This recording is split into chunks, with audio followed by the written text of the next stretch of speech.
Ika-28 ng Mayo, at iyon ay nasa gitna ng World Health Assembly, kung saan ang World Health Organization ay nagtitipon at talagang ginawa nila ang kanilang pagboto. Iyon ang mahalagang parte kapag nagsasama-sama ang lahat.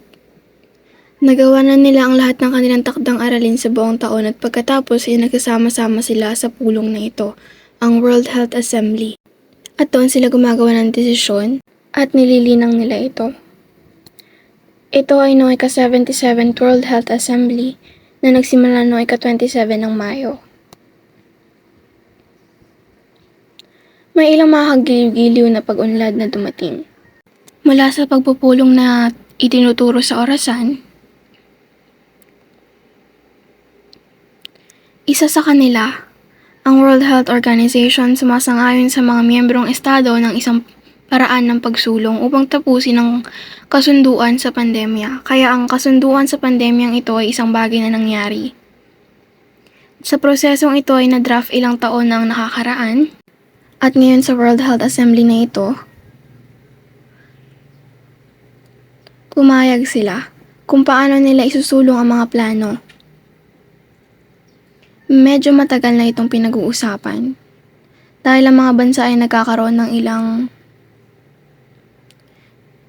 hindi pagkakasundo, ngunit sa pulong na ito, sila ay nagpasya. May plano sila para magpatuloy at lalo na ang desisyong ito katotohanan. Ang balitang ito ay mula sa araw ng Mayo 28 kung kailan sila tumawid ang kometa ng pendulum. Iyon ang aktwal na larawan kapag sila ay nanirahan sa planong ito ng pagsulong. Ngayon may isang pangyayari sa araw na iyon, may konektadong organisasyon na tinatawag na mahalagang programa ng pagbabakuna. Sila na nagpapasya kung ano ang mga bakunang meron dapat ang mga bata o dapat meron ng mga tao sa buong mundo. Ano ang mahalaga? At nagkaroon sila ng 15 tao mula noong sila ay nag-organisa noong 1974 at pinagdiriwang nila iyon noong ika-28 ng Mayo 2024. Ang Direktor General ng World Health Organization nagsalita sa pulong na iyon, nagbigay ng maikling pahayag. At gusto kong ipakita sa inyo isang clip mula sa kanila na lubhang kawili-wili. Napatuloy na may pamumuhunan sa pagkasaliksik at pakikipagtulungan. Makapagliligtas tayo ng milyon-milyong buhay sa susunod na 15 taon. Kaya doon tapos siya, pero alam mo, ang seryosong challenge na ibinibigay ng mga anti-vaxxers. Naiisip na mga estratehiya para talagang itulak pabalik dahil gumagana ang bakuna, ang mga bakuna ay nakakaapekto ng husto at meron kami mga palatandaan na ebidensya sa aming panig. Sa tingin ko ay oras na para maging agresibo sa pagtutulak pabalik sa anti-vaxxers. Iniisip ng mga vaxxers na ginagamit sila bilang isang pagkakataon. Alam mo na ang lahat ng kalituhan nila. Gumagawa sila. Marahil yun ay isa din sa mga mensahe. Gusto kong isama kung ano man ang sinasabi ko. Ito ay sa kanya. Isang maikling usapan ang binasa niya mula sa papel at nakita kung paano niya ibinaba yung papel at pagkatapos ay nagsimula siyang magsalita sa script mula sa kanyang puso at makikita mo kung ano talaga ang kanyang gustong sabihin. Pinag-uusapan niyon, ito ang immunization program. Nakausap niya ang mga audience naghahapunan at kaya pinag-uusapan nila ang kanilang mga tagumpay. At pagkatapos ay binitawan niya yun at sinabi niya, pero alam mo, may totoo. Masamang problema na meron tayong mga anti-vaxxers at kailangan natin maging agresibo laban sa kanila. Ito talaga ang nagpapakita ng target. Kung saan itinuon nila ang kanilang atensyon. At sabi niya, oo. Meron mga estratehiya kailangan nating punan at talagang magpapasya kung paano natin ito haharapin. Kung ano ang itinuturing nilang kaaway. Kasi masyado yata silang maboses. Kasi minsan boses ng common sense. Maaaring maka-impluwensya sa mga tao.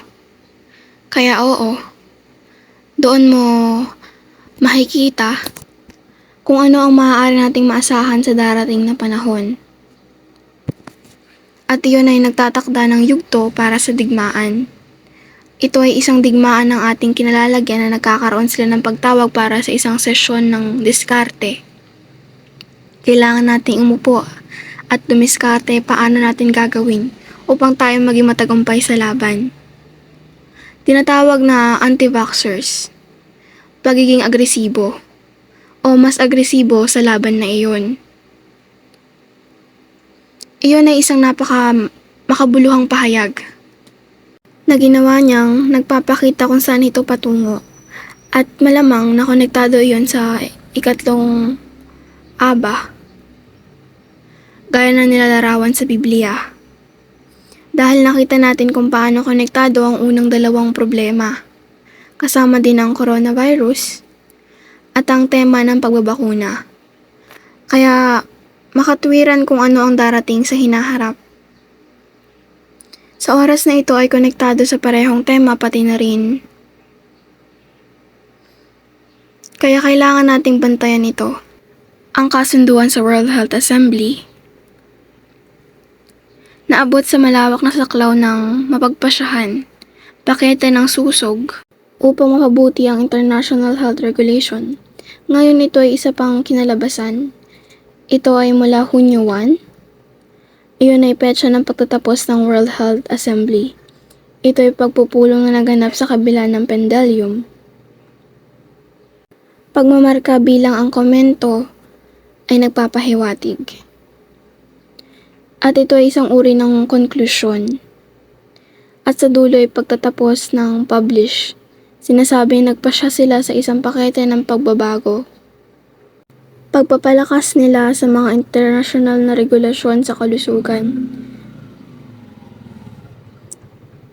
Isang hanay ng mga regulasyon kung saan ang mga bansa ay nagsusubscribe na pagkatapos ay pamamahalaan sila at gusto nilang sabihin upang madebunk ang mga teorya ng pagkasabuatan. Sabi ng opisyal na salaysay, wala.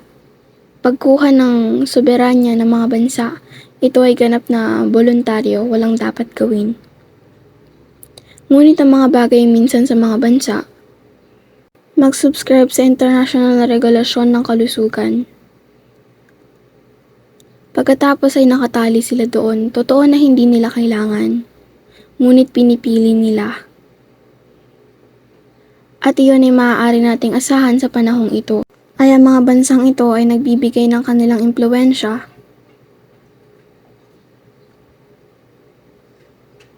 at pag-subscribe sa mga regulasyong pangkalusugan na ito. Na pagkatapos ay binigay ang World Health Organization ang otoridad na kailangan nito upang ayusin ang mga bansang iyon. Kaya oo, totoo ang World Health Organization ay hindi inaalis ang soberanya ng mga bansa. Nagboluntaryo ang mga bansa sa kanilang soberanya sa World Health Organization. Ganyan ang paraan nito. Isang uri ng trick na nilalaro nila. Kaya ito ang epekto nito. Ang mga bansa ay sunod-sunuran. Ang mga regulasyong ito ay mula sa World Health Organization, ngunit ito ay kawili-wili dahil sa Biblia. Sinasabi pa nito sa amin ng eksakto kung paano ito gumagana. Sa Apokalipsis Kabanata 17 ito ay nagsasabi at ang 10 sungay na iyon ay kita sa amin ay 10 hari na hindi pa nakakatanggap ng kaharian at nandun si Daniel. May isang halimaw na may 10 sungay na kinakatawan niya ang 10 dibisyon ng Roma na naging mga bansa sa Europa sa pamamagitan ng extension na kumakatawan sa pagkumpleto ng mundo. Kaya ito ay isang simbolikong wika na nagkasalita tungkol sa kaharian ng mundo. Ang World Health Organization ay umaangkop sa kapangyarihang iyon.